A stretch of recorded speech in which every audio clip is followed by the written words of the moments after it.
Michel Morin, c'est un personnage emblématique de la société créole. Par conséquent, on entend parler de lui en Martinique, en Guadeloupe, en Haïti et au-delà de ces différentes contrées. C'est un personnage emblématique de la société créole dans la mesure où, depuis de très longues années, on entend cette expression populaire à ne pas confondre avec le patronyme Michel Morin que l'on retrouve en métropole.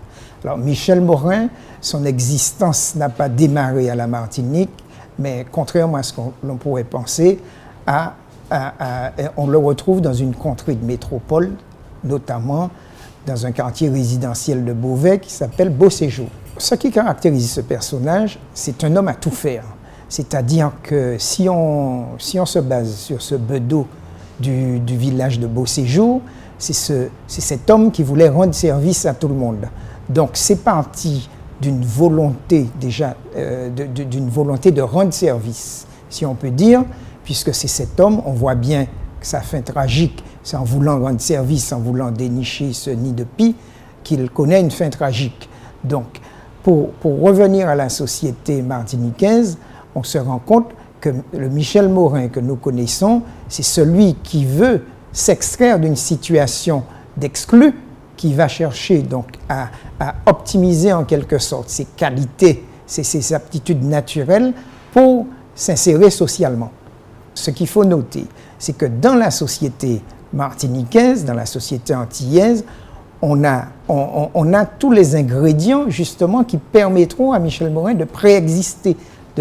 Donc ce qui fait qu'on n'est pas encore au bout du tunnel dans la mesure où le contexte économique que nous connaissons ne fait que favoriser la naissance de Michel Morin. Il faut savoir aujourd'hui qu'on est dans un monde de spécialisation, c'est-à-dire de spécialisation et surtout de responsabilité, c'est-à-dire qu'on doit assumer ses actes.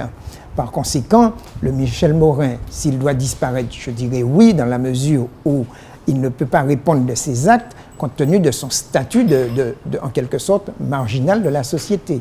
Alors, s'il doit demeurer, je dirais également oui dans la mesure où on a on est dans un contexte de crise économique qui favorise l'existence des Michel Morin. J'ai trouvé ce débat très intéressant parce que nous étions à un peu moins d'une vingtaine et on a des points de vue qui sont totalement différents.